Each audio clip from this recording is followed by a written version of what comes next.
탄핵은 무효예요? 저는 무효라고 생각합니다.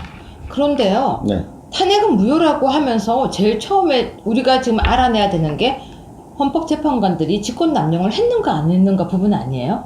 헌법재판관들은 사실은 탄핵을 받아야 될 대상들이고요. 그래서 고발장을 접수하지 그 다음에 않았어요? 직권남용에 해당하기 제 말에 때문에 답을 하세요. 고발장 네, 접수. 고발장 접수했죠. 네, 저희 단장님 제 말에 답을 하면서 넘어가 주세요. 네. 본인 얘기하려고 하는 것만 하지 마시고요. 네. 자, 헌법재판관들 직권남용으로 고발장을 넣었는데요. 네네. 왜 직권남용인지 설명해 주세요. 직권남용에 의한 권리행사 방해죄라는 것은 공무원이 직권을 남용해서 사람으로 하여금 의무 없는 일을 하게 하거나 사람의 권리를 방해하는 경우에 성립합니다. 그럼 직권남용은 공무원만 할 수 있나요?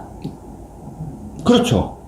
공무원. 공무원. 네네. 공무원 아닌 사람이 직권남용하는 건 상관없나요? 그건 뭐 좀 다른 거죠. 뭐 예를 들면 광요죄가 된다든지 뭐 아, 그런 거죠. 여러분 직권남용죄는요 공무원만 해당해요. 네. 그러니까 괜히 어떤 사람이 사장님이 만약에 뭐라고 하면 직권남용이에요 하면은 아니래요. 네. 뭐 그건 뭐 예 그렇죠. 근데 이제 직권남용이라는 것은 형식적으로 보기에는 권한이 있어 보이는데 실질적으로는 위법이라고 보이는 그런 거라는 거죠. 근데 사람들은 보통 점주라든지 그런 사람들이 네. 본인한테 얘기할 때 지금은 직권남용하시는 거 아니에요? 이런 얘기 많이 하거든요. 그렇죠. 그것도 일종의 직권남용이죠. 그러니까 형사법에서의 직권남용의 개념은 아니지만 사회적인 관점에서는 근데 이 직권남용이 직권남용죄는 해당 안 되는 거잖아요. 아니 그럼요. 여기는 해당 안 돼. 자, 여러분 직권남용죄라는 것은 반드시 공무원의 직권을 남용할 때 해당되는 거예요. 네. 그래서 가끔은 아르바이트 할 때 점주, 매장주, 사장 등등이 자기에게 불합리하게 할 때 직권남용이에요 라고 이야기하는데 그거 잘못 이야기하면요 좀 없어 보이니까 직권남용 아니고 차라리 이건 강요죄예요 라고 이야기하세요. 네, 이어서 설명해 주세요. 예, 근데 전 회에서 설명드렸듯이 헌법재판소법 32조 단서에 의하면 수사 기록을 헌법재판소는 달라고 요구를 할 수 없습니다. 그죠?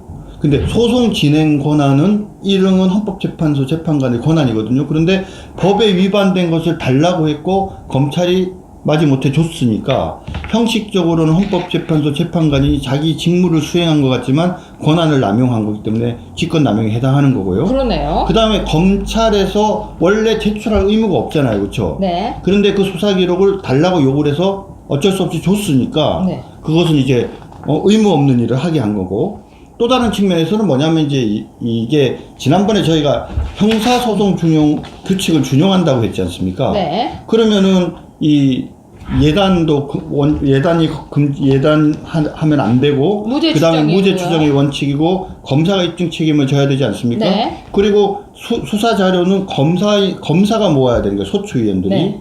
근데 지금 갑자기 수사 기록을 받은 행위는 헌법재판소가 있잖아요. 재판을 공정하게 재판을 해야 될 오히려 재판관들이 네.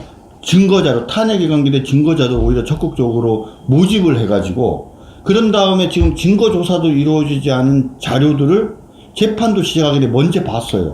그런데 이런 부분이 왜 제기가 안 됐어요? 그 문제점 당시에 지적이. 지금 제가 말하는 것처럼 철저하게 문제 제기가 됐는지는 모르겠는데 간간히 문제 제기는 됐는데 뭐 당시 분위기가 말입니다. 촛불에 타 죽을까 봐. 네, 그냥 뭐 소송지휘권이다, 헌법재판소의 소송지휘권이다 이렇게 한마디로 해가지고 좀 다 무시되는 좀 그런 부분들이 없잖아 있었고요. 제 생각에는 네. 소송지휘권이라는 단어 나오기 전에 그냥 촛불의 민심이다. 촛불 민심이라는 단어로 모든 게 합리화됐던 것 같아요. 그렇죠. 그러니까 결국은 공무단인권을 침해당하고 직업의 자유를 침해당하는 대통령인 박근혜 대통령께서 그 탄핵 재판의 절차 과정에서 여러 가지 절차적 권리를 충분히 보장받아야 되잖아요. 네. 근데 그런 것들을 전혀 보장받지 못하고 아까도 말씀드린 것처럼 그 기록을 이미 봐놓으니까 공범이에요.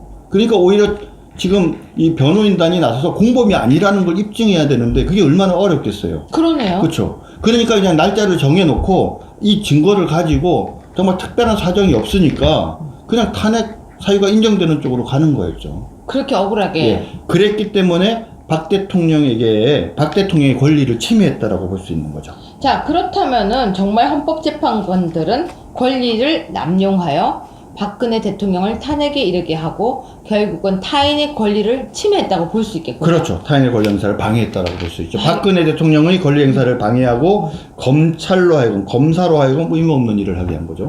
자, 여러분 다음 후부터는요 더 스펙타클하게 이 부분에 대해서 파고 들어가겠습니다. 고맙습니다.